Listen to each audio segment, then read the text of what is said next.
देखो यहाँ पर 53 का स्पीड, 100 का एक्यूरेसी और 7 मिनट 31 सेकेंड में 404 वर्ड मारे हैं ज्ञानशु कुमार।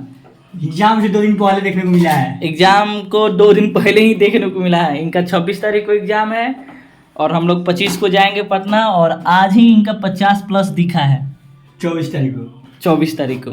तो वीडियो पसंद आए तो लाइक कीजिए और इनको शुभकामनाएं दीजिए कि इनका एग्जाम अच्छा से जाए।